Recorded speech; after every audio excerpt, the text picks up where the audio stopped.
నమస్తే welcome to upfront news ముందుగా headlines బనకచెర్లపై తెలంగాణలో అఖిలపక్ష సమావేశం అందరికీ ఆహ్వానం పంపిన రాష్ట్ర సర్కార్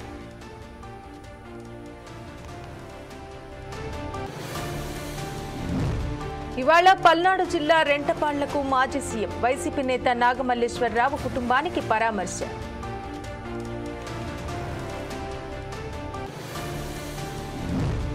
ఏపీ లిక్కర్ స్కామ్ కేసులో కీలక పరిణామం బెంగళూరులో వైసీపీ నేత చివిరెడ్డి భాస్కర్ రెడ్డి అరెస్ట్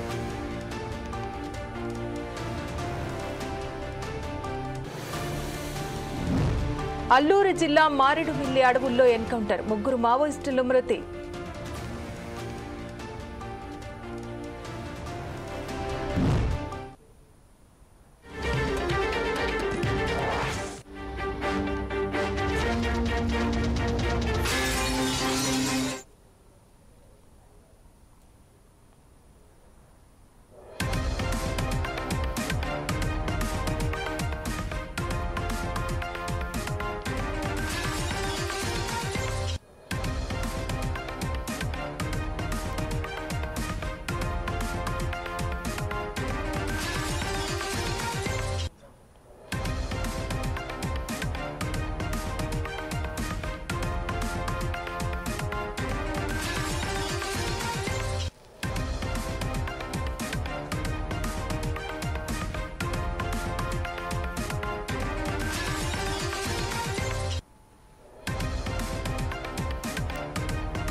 ఏపీ చేపట్టిన గోదావరి బనకచెర్ల అనుసంధాన ప్రాజెక్టుకు కేంద్రం నుంచి అనుమతులు రాకుండా అడ్డుకునేలా అన్ని పార్టీలను కలుపుకొని కార్యాచరణ రూపొందించేందుకు తెలంగాణ ప్రభుత్వం నిర్ణయించింది.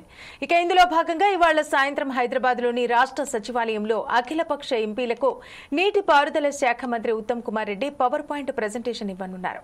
ఈ కార్యక్రమానికి ముఖ్యమంత్రి రేవంత్ రెడ్డి ముఖ్య అతిథిగా హాజరవుతారు. ఈ మేరకు రాష్ట్రానికి చెందిన లోక్సభ రాజ్యసభ సభ్యులందరికీ ఆహ్వాన లేఖలు పంపారు. కేంద్ర మంత్రులు కిషన్ రెడ్డి బండి సంజయ్లను గౌరవ అతిథులుగా ఆహ్వానించారు. ఉత్తమ్ పవర్ పాయింట్ ప్రజెంటేషన్ ఇచ్చిన అనంతరం ప్రాజెక్టుపై ఎంపీల అభిప్రాయాలను ప్రభుత్వం సేకరించనుంది. ఇక ప్రాజెక్టుకు ఎటువంటి సహాయం చేయరాదని కోరుతూ కేంద్రానికి రాష్ట్రానికి చెందిన అన్ని పార్టీల ఎంపీలతో కలిసి లేఖ రాసే అవకాశాలున్నాయి.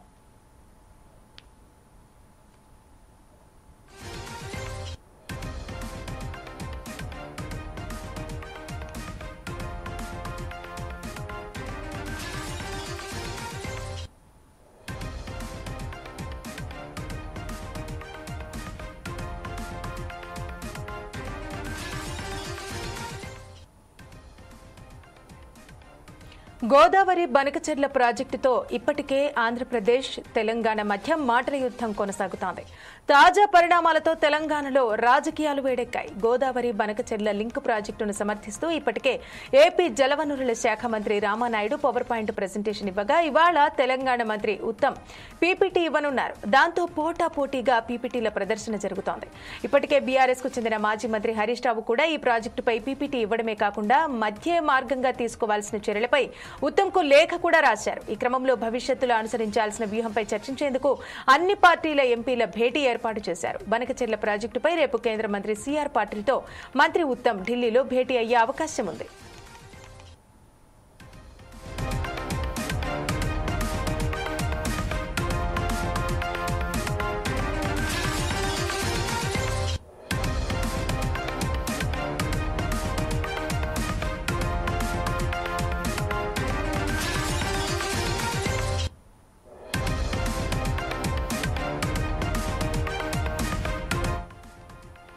ఏపీ చేపట్టిన గోదావరి బనకచెర్ల అనుసంధాన ప్రాజెక్టుకు కేంద్రం నుంచి అనుమతులు రాకుండా అడ్డుకునేలా అన్ని పార్టీలను కలుపుకొని కార్యాచరణ రూపొందించేందుకు తెలంగాణ ప్రభుత్వం నిర్ణయించింది. ఇందులో భాగంగా ఇవాళ సాయంత్రం హైదరాబాద్లోని రాష్ట్ర సచివాలయంలో అఖిలపక్ష ఎంపీలకు నీటిపారుదల శాఖ మంత్రి Uttam Kumar Reddy power point presentation ఇవ్వనున్నారు. ఈ కార్యక్రమానికి ముఖ్యమంత్రి రేవంత్ ముఖ్య అతిథిగా హాజరవుతారు. ఈ మేరకు రాష్ట్రానికి చెందిన లోక్సభ రాజ్యసభ సభ్యులందరికీ ఆహ్వాన లేఖలు పంపారు. కేంద్ర మంత్రులు కిషన్ రెడ్డి బండి సంజయ్లను గౌరవ అతిథులుగా ఆహ్వానించారు. ఉత్తమ్ పవర్ పాయింట్ ప్రెజెంటేషన్ ఇచ్చిన అనంతరం ప్రాజెక్టుపై ఎంపీల అభిప్రాయాలను ప్రభుత్వం సేకరించనుంది. ఇక ప్రాజెక్టుకు ఎటువంటి సహాయం చేయరాదని కోరుతూ కేంద్రానికి, రాష్ట్రానికి చెందిన అన్ని పార్టీల ఎంపీలతో కలిసి లేఖ రాసే అవకాశాలు స్పష్టంగా కనిపిస్తున్నాయి.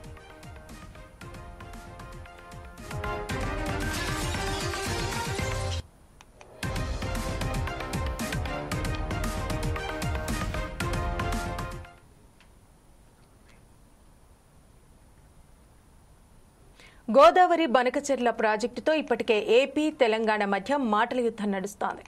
తాజా పరిణామాలతో తెలంగాణలో రాజకీయాలు వేడెక్కాయి. గోదావరి బనకచెర్ల లింక్ ప్రాజెక్టును సమర్థిస్తూ ఇప్పటికే ఏపీ జలవనరుల శాఖ మంత్రి రామానాయుడు పవర్ పాయింట్ ప్రెజెంటేషన్ ఇవ్వగా ఇవాళ తెలంగాణ మంత్రి ఉత్తమ్ పీపీటీ ఇవ్వనున్నారు.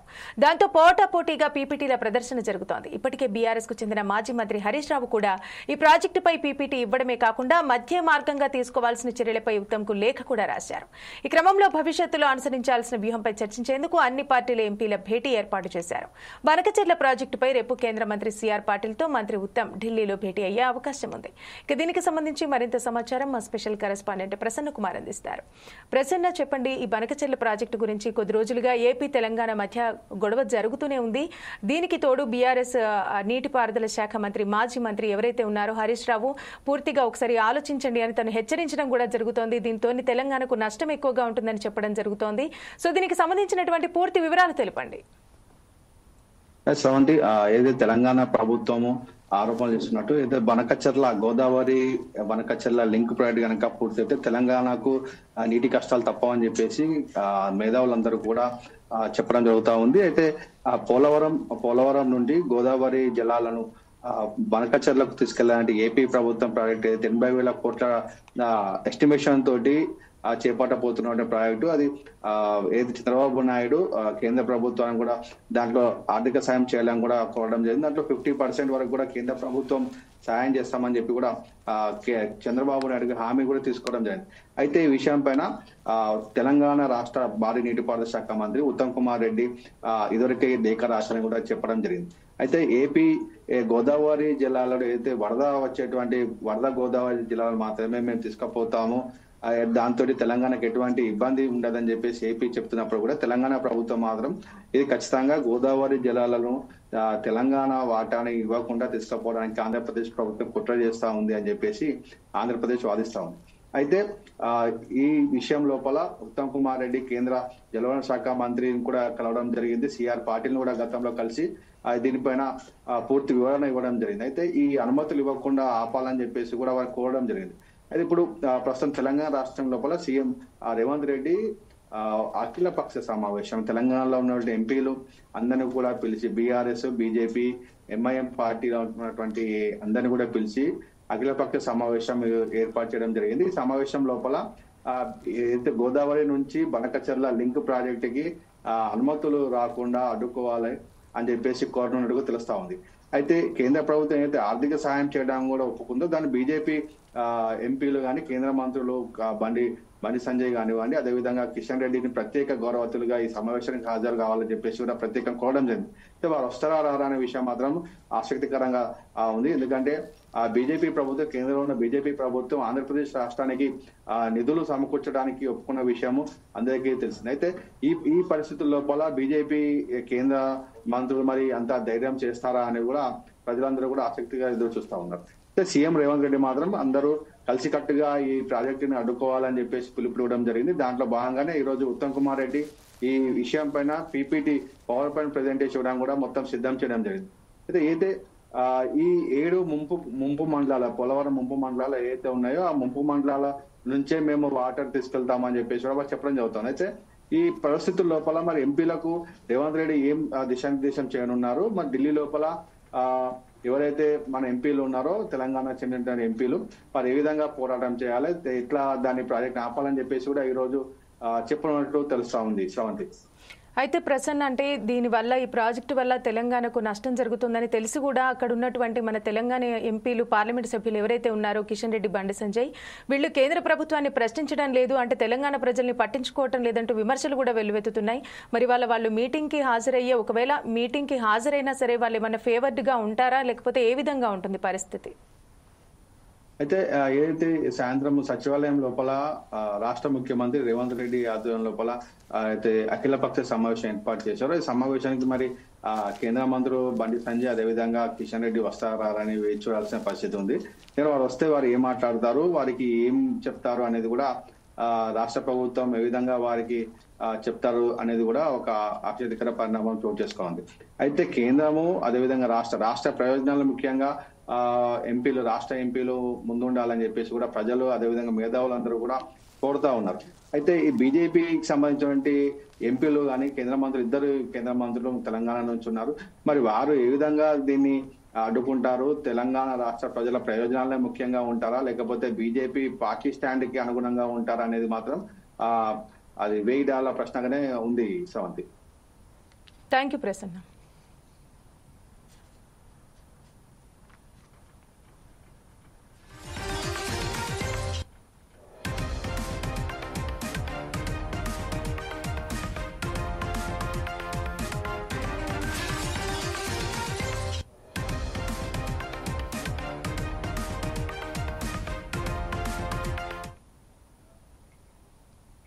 వైసీపీ అధినేత మాజీ ముఖ్యమంత్రి జగన్మోహన్ రెడ్డి ఇవాళ పల్నాడు జిల్లాలో పర్యటించనున్నారు. సత్తెనపల్లి నియోజకవర్గంలోని రెంటపాళ్లకు ఆయన చేరుకుంటారు. ఇటీవల ఆత్మహత్య చేసుకున్న వైసీపీ నేత ఉప సర్పంచ్ నాగమల్లేశ్వరరావు కుటుంబాన్ని పరామర్శించనున్నారు. అనంతరం నాగమల్లేశ్వరరావు విగ్రహాన్ని ఆవిష్కరించనున్నారు. అయితే రెంటపాళ్లలో జగన్ పర్యటన సందర్భంగా పోలీసులు పలు ఆంక్షలు విధించారు. పొదిలి తరహా ఘటనలు పునరావృతం కాకుండా జగన్ కాన్వాయ్తో పాటు 3 వాహనాలు 100 మందికి మాత్రమే అనుమతిచ్చారు. అనుమతికి మించి వైసీపీ శ్రేణులు పాల్గొంటే చర్యలు తప్పవంటూ హెచ్చరించారు. జగన్ పర్యటన నేపథ్యంలో 25 చెక్పోస్టులు ఏర్పాటు చేశారు. రెంటపాళ్లతో పాటు నందిగామ అడ్డరోడ్డు సత్తెనపల్లిలో భారీగా పోలీసులు మోహరించారు.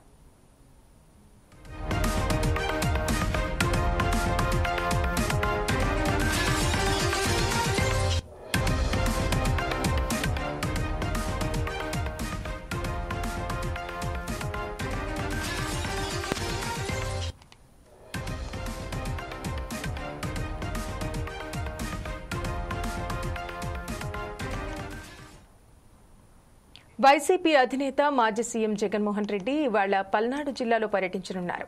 సత్తెనపల్లి నియోజకవర్గంలోని రెంటపాళ్లకు ఆయన చేరుకుంటారు. ఇటీవల ఆత్మహత్య చేసుకున్న వైసీపీ నేత ఉప సర్పంచ్ నాగమల్లేశ్వరరావు కుటుంబాన్ని పరామర్శించనున్నారు.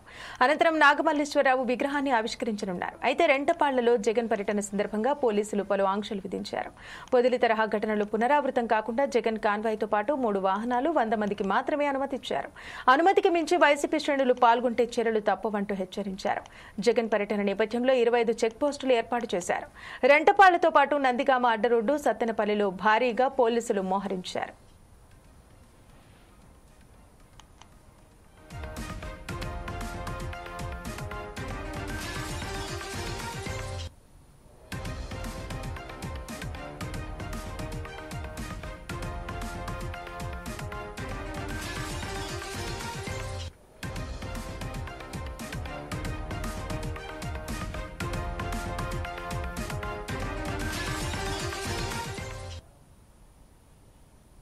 రైట్, ఇవాళ జగన్ టూర్ కి సంబంధించి మరింత సమాచారం మా బ్యూరో ఇన్ఛార్జ్ సుధాకర్ అందిస్తారు.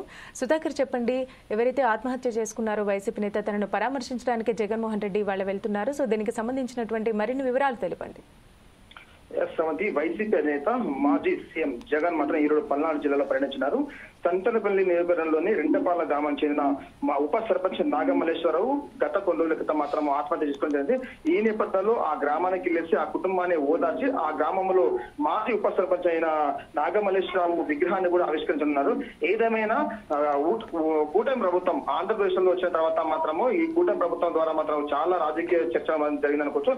ఈ నేపథ్యంలో గత ప్రభుత్వ హయాంలో జరిగిన అవంతకాలపై మాత్రం ఇప్పటికీ ఉన్న అక్కడ లోకల్ నాయకులు కానీ ఎమ్మెల్యేలు మంత్రులు గతంలో జరిగిన వాటి మీద ఒక కేసు పెట్టడం జరిగింది. ఈ నేపథ్యంలో గతంలో ప్రభుత్వ హయాంలో కొనసాగిన సర్పంచులు కానీ ఉప సర్పంచులు కానీ ఎంపీలు వీరి మీద మాత్రము లోకల్లో ఉన్న చిన్న స్థాయి నాయకులు మాత్రం వాళ్ళని దాడులు చేస్తున్న నేపథ్యం కనబడుతుంది. ఇందులో భాగంగానే ఇదే ఉప సర్పంచ్ వచ్చి వాళ్ళకి సంబంధించిన నాయకుల మీద జరిగిన ఘర్షణలో మాత్రము కొంచెం గొడవ జరిగింది. ఈ నేపథ్యంలో అతను అక్కడ ఆత్మహత్య చేసుకోవడం జరిగింది. దీని తర్వాత జగన్ అప్పటికే వెళ్ళాల నేపథ్యంలో మాత్రం జగన్ టూర్ ఢిల్లీలో ఉన్న వల్ల మాత్రం అప్పటికి వెళ్ళకపోయాడు. కానీ ఈ రోజు మాత్రము అదే ఉప సర్పంచ్ కుటుంబాన్ని ఓదార్చే మాత్రం అతని గ్రామంలో వచ్చేసి అతని విగ్రహాన్ని ఆవిష్కరించినారు. అయితే జగన్ టూర్ అక్కడ వెళ్ళిన మాత్రం ఇప్పటికే పోలీస్ శాఖ మాత్రం కొన్ని ఆంక్షలు విధించడం జరిగింది.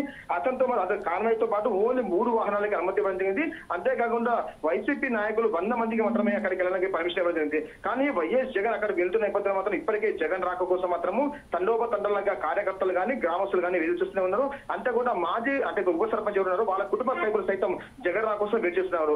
అయితే ఇప్పటికే జిల్లా ఎస్తో సహా ఆంక్షలు వేయడం జరిగింది. అక్కడికి వెళ్ళిన నేపథ్యంలో మాత్రము ఖచ్చితంగా పోలీసు ఇచ్చిన ఆంక్షల మేరకు మాత్రమే ఎంతమందికి అనుమతులు ఇచ్చారో అంతమంది మాత్రమే అక్కడికి వెళ్ళాలి. అంతకు మించి ఎవరైనా వెళ్తే మాత్రం వాటి మీద కఠిన చర్యలు తీసుకుంటామంటే మాత్రం పోలీసు శాఖ అయితే ఆదేశాలు చేయడం జరిగింది. కానీ వైఎస్ జగన్మోహన్ రెడ్డి అక్కడికి వెళ్తున్న నేపథ్యంలో మాత్రము లోకల్లో ఉన్న టీడీపీ కార్యకర్తలు కానీ జనసేన కార్యకర్తల మాత్రం ఒక ఆందోళన మాత్రం అయితే నిర్వహించారు. ఎందుకంటే వైఎస్ జగన్ మాజీ సీఎం అక్కడ వెళ్తున్న నేపథ్యం మాత్రం ఇప్పుడు ఈ కూటమి ప్రభుత్వ హయాంలో జరుగుతున్న దాడుల్లో గురించి ఖచ్చితంగా వైఎస్ జగన్ మాజీ సీఎం చర్చిస్తాడు. అంతేకాకుండా ప్రస్తుతం ఇక్కడ ఎవరు చనిపోయారో ఉప సర్పంచ్ వీటి మీద దాడికి కారణాలు ఏంటి, అసలు చావు గల కారణాలు ఏంటి, ఇప్పుడున్న ప్రభుత్వంలో ఉన్న అధికారులు కానీ ప్రజాప్రతినిధులు కానీ ఎటువంటి దాడులు ప్రయత్నిస్తున్న అనే విధంగా ఖచ్చితంగా అక్కడ మాట్లాడే అవకాశం నేపథ్యంలో మాత్రం ఇప్పటికే ఇరు అధికార పార్టీకి ఉన్న నాయకులు మాత్రం ఒక చర్చ కోసం అనుకోవచ్చు. Thank you Sudhakar.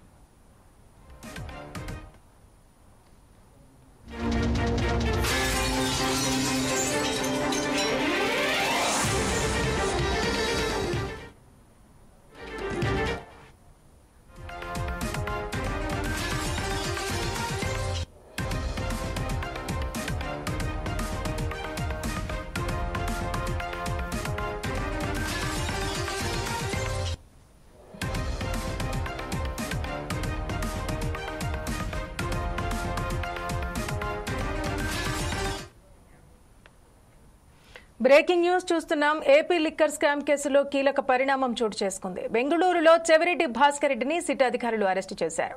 అనంతరం ఆయన్ను విజయవాడకు తరలిస్తున్నారు. లిక్కర్ కేసులో A38 గా ఉన్న చెవిరెడ్డి ఉన్నారు. ఆయనతో పాటు A34 గా ఉన్న వెంకటేష్ నాయుడును సిట్ బృందం అరెస్టు చేసింది. నిన్న వెంకటేష్ తో కలిసి శ్రీలంక వెళ్లేందుకు బెంగళూరు ఎయిర్పోర్ట్ కు చేరుకున్నారు చెవిరెడ్డి. అయితే లుకౌట్ నోటీసుల నేపథ్యంలో చెవిరెడ్డిని ఇమిగ్రేషన్ అధికారులు పట్టుకుని సిట్ కు సమాచారం ఇచ్చారు. బెంగళూరు చేరుకున్న సిట్ అధికారులు వాళ్ళిద్దరిని అదుపులోకి తీసుకున్నారు. మద్యం కుంభకోణం కేసులో చెవిరెడ్డి పాత్రపై సిట్ అధికారులు కీలక ఆధారాలు సేకరించారు. దీంతో ఏ క్షణమైనా తనను అరెస్టు చేస్తారని భావించిన చెవిరెడ్డి విదేశాలకు పారిపోయే ప్రయత్నంలో బెంగళూరు ఎయిర్పోర్టులో పట్టుబడ్డారు. ఇక ఇదే కేసులో చెవిరెడ్డి భాస్కర్ రెడ్డి కుమారుడు మోహిత్ రెడ్డిని A39 గా గుర్తించారు.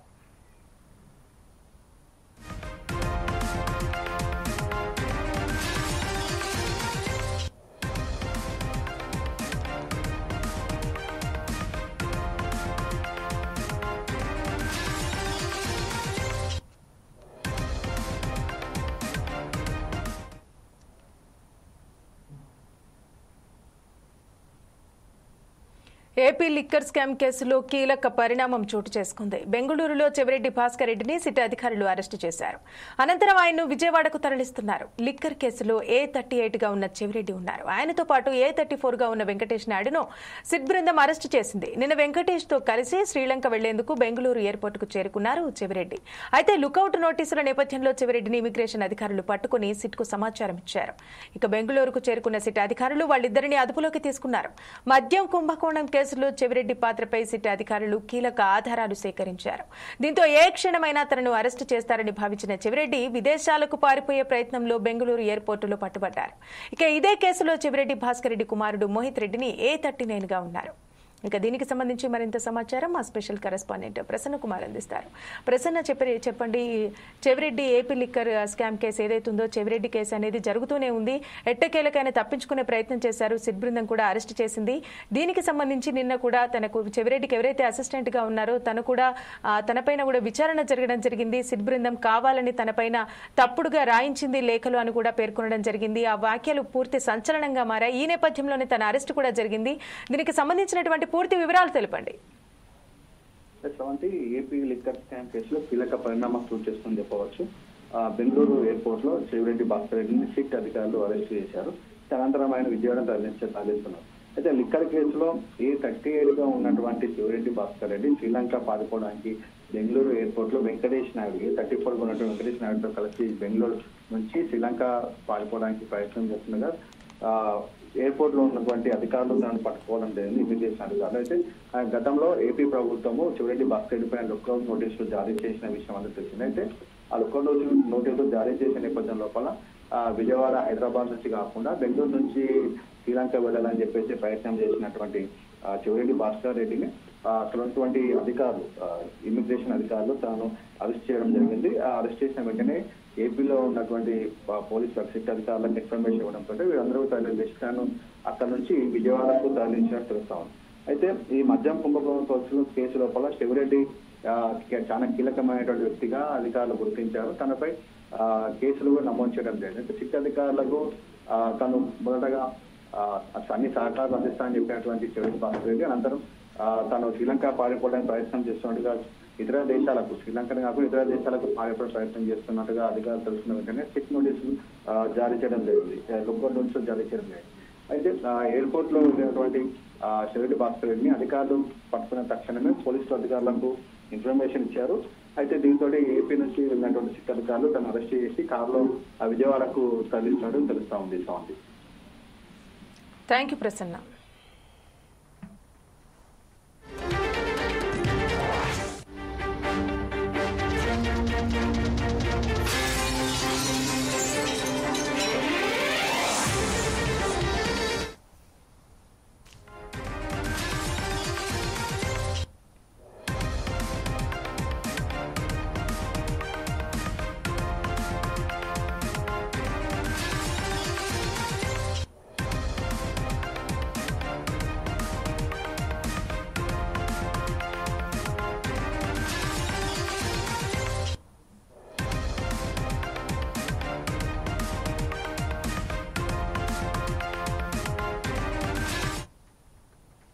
అల్లూరు జిల్లా మారేడుమిల్లి అడవుల్లో ఎన్కౌంటర్ జరిగింది. పోలీసులు మావోయిస్టుల మధ్య ఎదురుకాల్పులు చోటు చేసుకోగా కాల్పుల్లో 3 మావోయిస్టులు మృతి చెందినట్టు తెలుస్తోంది. మృతుల్లో మావోయిస్టు కీలక నేతలు ఉదయ్, అరుణ ఉన్నట్టు సమాచారం. మావోయిస్టు సెంట్రల్ కమిటీ సభ్యుడు ఉదయ్ కాగా మావోయిస్టు జోనల్ కమిటీ సభ్యురాలిగా అరుణ ఉన్నారు. ఘటనా స్థలంలో 3 AK-47 గన్లతో పాటు మరికొన్ని ఆయుధాలను పోలీసులు స్వాధీనం చేసుకున్నట్టు తెలుస్తోంది.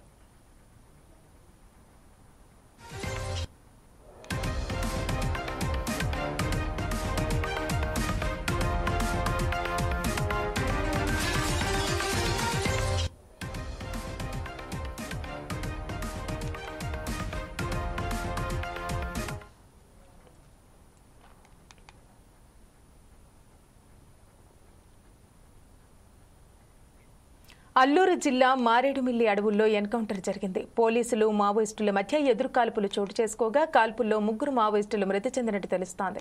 మృతుల్లో మావోయిస్టు కీలక నేతలు ఉదయ్, అరుణ ఉన్నట్టు సమాచారం. మావోయిస్టు సెంట్రల్ కమిటీ సభ్యుడు ఉదయ్ కాగా మావోయిస్టు జోనల్ కమిటీ సభ్యురాలిగా అరుణ ఉన్నారు. ఇక ఘటనా స్థలంలో 3 AK-47 గన్లతో పాటు మరికొన్ని ఆయుధాలను పోలీసులు స్వాధీనం చేసుకున్నట్టు తెలుస్తోంది. ఇక దీనికి సంబంధించి మరింత సమాచారం మా బ్యూరో ఇన్ఛార్జ్ సుధాకర్ అందిస్తారు. సుధాకర్, చెప్పండి, ఆపరేషన్ కగార్లో భాగంగా మావోయిస్టులు 3 ఏపీ అడవుల్లో మృతి చెందినట్టు తెలుస్తోంది. దీనికి సంబంధించినటువంటి పూర్తి వివరాలు తెలపండి.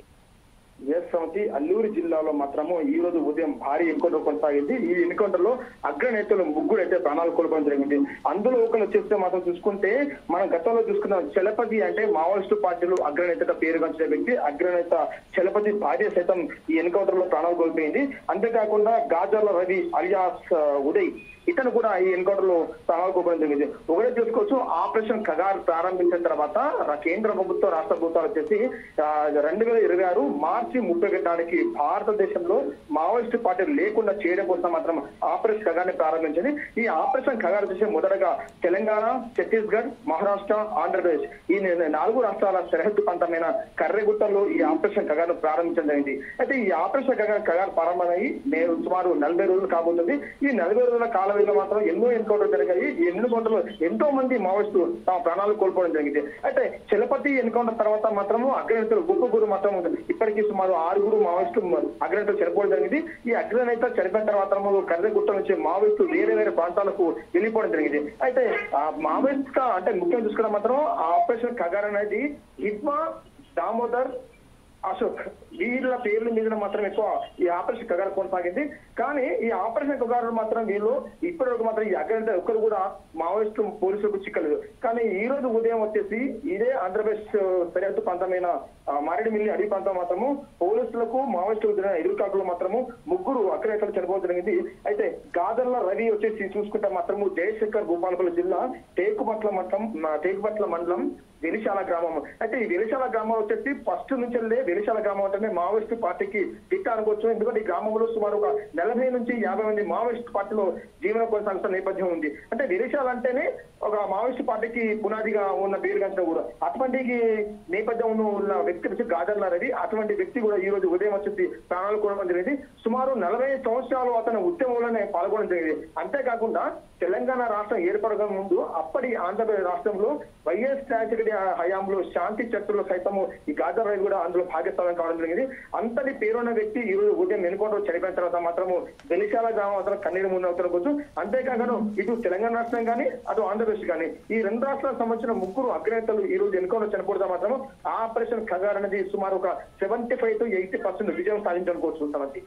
అయితే సుధాకర్, ఇప్పటి వరకు ఆపరేషన్ కగారు చేపట్టినప్పటి నుంచి కూడా అగ్రనేతలు ఎవరెవరైతే ఉన్నారో వాళ్ళందరూ కూడా ఎన్కౌంటర్లో చనిపోవడం జరుగుతోంది దాదాపుగా చూసుకుంటే. అయితే ఈ అగ్రనేతలు అంటే మొత్తం ఎన్కౌంటర్ అదంతా జరిపిన తర్వాత ఆపరేషన్ కగార్ అనేది మధ్యలోనే ఆపేస్తారా, లేకపోతే మావోయిస్టు మొత్తం అంతమొందించే వరకు ఆపరేషన్ కగార్ కార్యక్రమం జరుగుతూనే ఉంటుందా? ప్రవంతి ఒకటే చూసుకోవచ్చు. ప్రస్తుతం ఆపరేషన్ ఖగారు కొనసాగుతున్న ప్రాంతం వచ్చేసి కర్రెగుట్టలు. సో ఈ 4 రాష్ట్రాల సరిహద్దు ప్రాంతమైన కర్రెగుట్టలు వచ్చేసి ఈ ఆపరేషన్ ఖగారు ప్రారంభించే ముందు మంచి ఎండాకాలం వచ్చేసి ఆకులు మొత్తం రాలిపోయి ఆ అడవంతా ఓపెన్ గా కనబడుతుంది. కానీ గత 15 రోజుల నుంచి చూస్తూ మాత్రము ఛత్తీస్గఢ్ అడవి ప్రాంతంలో దండకారణంలో వర్షాలు బాగా పడడం వల్ల మాత్రము చెట్టు మొత్తం కొత్త ఎగురుబడం జరుగుతుంది. ఈ నేపథ్యంలో దండకారణం అంతా పచ్చగా కనిపిస్తున్న నేపథ్యంలో మాత్రము ఆ ప్రాంతంలో ఎవరున్నా పోలీసులకు కనబడని పరిస్థితి. ఈ నేపథ్యంలో కొంతమంది పోలీసులు మాత్రం ఇప్పటికే బయట రావడం జరిగింది. మరికొంతమంది మాత్రం ఇదే కర్రగుట్ట ప్రాంతాల్లో కొన్ని క్యాంపులు ఏర్పాటు చేసుకొని అక్కడ ఉండడం జరిగింది. అయితే మనం చూసుకోవచ్చు గత వారం 10 రోజుల క్రితం మాత్రము ఇదే పోలీస్ శాఖ మాత్రం ఒక మాట చెప్పడం జరిగింది.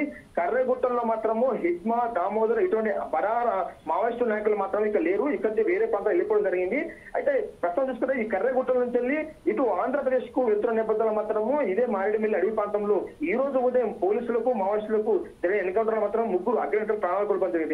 కానీ ఇది ఇలాగే కొనసాగుతా మాత్రము ఈ పచ్చని అడవిలో మాత్రం మావోయిస్టులు పోలీసులు చిక్కాలి చాలా కష్టము. కానీ ఇప్పుడున్న పరిస్థితుల్లో మాత్రము డ్రోన్ల ద్వారా కానీ హెలికాప్టర్ల ద్వారా మాత్రము మావోయిస్టుల ప్రదేశాలను ఎత్తికెళ్లే ప్రయత్నంలో భాగంగా మాత్రం పోలీసులు మాత్రం ఒక ప్లాన్ తో ముందుకు కనబడుతుంది. ఈ నేపథ్యంలోనే ఈ రోజు ఉదయం ఎన్కౌంటర్ జరిగింది. ఈ ఎన్కౌంటర్ అయితే ముగ్గురు మావోయిస్టులు ప్రాణాలు కోల్పోవడానికి. అయితే సుధాకర్, ఆ మావోయిస్టు మృతదేహాలు ఎవరైతే ఎన్కౌంటర్లో చనిపోయారో వాళ్ళ మృతదేహాలను వాళ్ళ కుటుంబ సభ్యులకు అప్పగించారా? ఒకటే చూసుకోవచ్చు గత 15 రోజుల క్రితం ఇదే ఇంకోటి అందులో వాసుదేవ కూడా మృతి చెందింది. అంటే ఈ బడా నాయకులకు సంబంధించిన మావోయిస్టులకు సంబంధించిన మృతదేహాలు మాత్రం వాళ్ళ కుటుంబ సభ్యులకు పోలీసు బలగాలు అయితే ఇవ్వలేదు. అయితే ఈ రోజు చూసుకుంటే మాత్రం ఖచ్చితంగా గత 40 సంవత్సరాలుగా ఉద్యమంలో ఉన్న ఉదయ్ అలియాస్ గాదర్ రవి సైతం మాత్రము ఎన్నికలు ప్రాణాలు కోల్పోయారు. అయితే ఒకటి చూసుకోవచ్చు గాదర్ రవికి సంబంధించిన డెడ్ బాడీని మృతదేహాన్ని వీళ్ళ కుటుంబ సభ్యులకు ఇస్తారా ఇవ్వరా అనే మాత్రం ఒక ప్రశ్నార్థిగా మారిందనుకోవచ్చు. ఎందుకంటే ఈ మధ్య కాలంలో ఎన్కౌంటర్ తిన్న నేపథ్యంలో మాత్రం ఎంతో మంది మావోయిస్టులు ప్రాణాలు కోల్పోయారు. వాళ్లకు సంబంధించిన మృతదేహాలను వాళ్ళ కుటుంబ సభ్యులకు పోలీసు బలగాలు ఇవ్వకుండా ఇదే దండకారణంలో వాళ్ళ మృతదేహాలను మాత్రం వీరే కాల్చివేయడం జరిగింది. అదే విధంగా ఈసారి చేస్తారా లేకపోతే వాళ్ళ బంధువులకు ఇప్పుడు ఈ రోజు ముఖ్యంగా ముగ్గురు మృతదేహాలను అప్పగిస్తారని మాత్రం ఒక ఆలోచన కొనసాగుతున్న ఏదేమైనా ఎన్కౌంటర్ జరిగిన తర్వాత ప్రాణాలు కోల్పోతామన్నా ఖచ్చితంగా మృతదేహాలను వాళ్ళ బంధువులకు ఇవ్వాలంటే మాత్రం గతంలోనే కేంద్ర రాష్ట్ర ప్రభుత్వం చెప్పడం జరిగింది. కానీ బీజేపీ ప్రభుత్వం సెంట్రల్ లో వచ్చిన తర్వాత ఇది ఛత్తీస్గఢ్ రాష్ట్ర చట్టం బీజేపీ ప్రభుత్వం వచ్చిన తర్వాత ఈ ఎన్కౌంటర్ జరిగిన నేపథ్యంలో మాత్రం మృతదేహాలను మాత్రం వాళ్ళ కుటుంబ సభ్యులు ఇవ్వకుండా అక్కడనే ఉంచుకొని సుమారు 10-15 రోజుల తర్వాత ఆ డెడ్ బాడీస్ ని మృతదేహాలను దండకాన్ని తీసుకెళ్లి ఖననం చేసే ప్రయత్నం కనబడుతుంది. అటువంటిది ఈసారి ఇస్తారా ఇవ్వరా అనే మృతదేహాలను మాత్రం ఒక ఆలోచన కొనసాగుతున్న వస్తుంది. Thank you Sudhakar.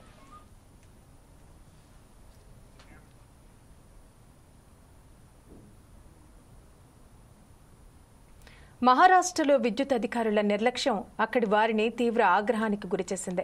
అమరావతి పరిధిలోని వాల్గావ్ గ్రామంలో తీవ్ర విద్యుత్ కొరత ఏర్పడింది. దీంతో రాత్రంతా విద్యుత్ సరఫరాకు అంతరాయం కలిగింది. అయితే అధిక ఉష్ణోగ్రతలతో అల్లాడుతున్న ప్రజలకు వరుస పవర్ కట్ ఘటనలు మరింత ఆగ్రహాన్ని తెప్పించాయి. దీంతో విసుగు చెందిన కొందరు యువకులు అమరావతి సబ్ స్టేషన్పై దాడి చేశారు. సబ్ స్టేషన్లోని టేబుల్కు నిప్పు పెట్టి సిబ్బందిపై దాడికి ప్రయత్నించారు. బాధితుల ఫిర్యాదుతో కేసు నమోదు చేసుకుని దర్యాప్తు చేస్తున్నారు పోలీసులు.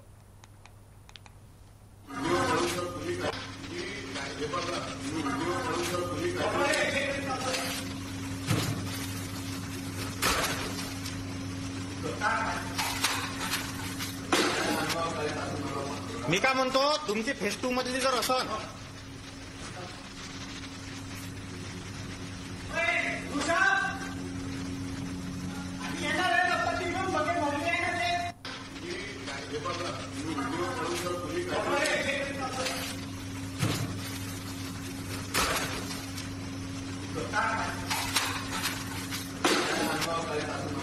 मी काय म्हणतो तुमची फेज 2 मधली రైట్. ఇక మహారాష్ట్రలో విద్యుత్ అధికారుల నిర్లక్ష్యం వల్ల అక్కడి స్థానికులు విసుగు చెందారు. కంప్లీట్ గా ఊరికే పవర్ కట్ అవుతుంటే వాళ్ళు భరించలేక సబ్ స్టేషన్ ఏదైతే ఉందో అక్కడికి వెళ్లడం జరిగింది. విజువల్స్ లో మనం చూస్తున్నాం, టేబుల్ పై కిరోసిన్ పోసి నిప్పంటించడం జరిగింది. తీవ్ర ఆగ్రహానికి గురయ్యారు అక్కడి స్థానికులు. వాళ్లకు నిరంతరం విద్యుత్ సరఫరా చేయాలంటూ వాళ్ళు కోరడం జరిగింది. అయినా కూడా అక్కడ అధికారులు పట్టించుకోకపోవడంతో ఈ విధంగా ఆగ్రహానికి గురి కావడం మనం విజువల్స్ లో గమనిస్తూనే ఉన్నాం.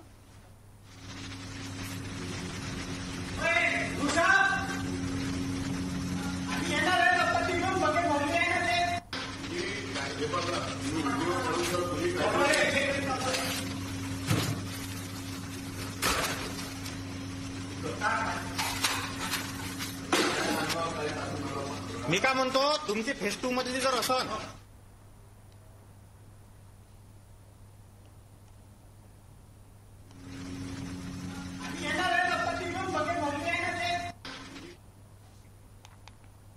అమరావతి నిర్మాణంలో మరో కీలక ముందడుగు పడింది. 2018 నుంచి పెండింగ్ లో ఉన్న 2 ప్రాజెక్టులకు కేంద్ర ప్రభుత్వం తాజాగా ఆమోదం తెలిపింది. 2787 కోట్ల వ్యయంతో నిర్మించే ఈ 2 కొత్త ప్రాజెక్టులకు కేంద్రం నుంచి గ్రీన్ సిగ్నల్ లభించింది. ఈ 2 కొత్త ప్రాజెక్టుల్లో మొదటిది 1329 కోట్లతో కేంద్ర ప్రభుత్వ ఉద్యోగులకు క్వార్టర్స్ నిర్మించడం కాగా, మరొకటి 1458 కోట్లతో కామన్ సెంట్రల్ సెక్రటేరియట్ నిర్మాణం చేపట్టడం. ఈ 2 ప్రాజెక్టులను సిపిడబ్ల్యూడి నిర్మిస్తుందని కేంద్ర ఆర్థిక శాఖ కార్యాలయం తాజాగా ఆఫీసు మెమరాండం విడుదల చేసింది. దీనిపై కేంద్ర మంత్రి పెమ్మసాని చంద్రశేఖర్ ఎక్స్ ద్వారా వివరాలు వెల్లడించారు. 2018 నుంచి పెండింగ్ లో ఉన్న ఈ 2 ప్రాజెక్టులకు కేంద్ర ఆర్థిక శాఖ ఆమోదముద్ర వేసిందని హర్షం వ్యక్తం చేశారు. ఆంధ్రప్రదేశ్ ప్రజలకి, ముఖ్యంగా గుంటూరు జిల్లా అమరావతి ప్రాంత ప్రజలకు శుభవార్త.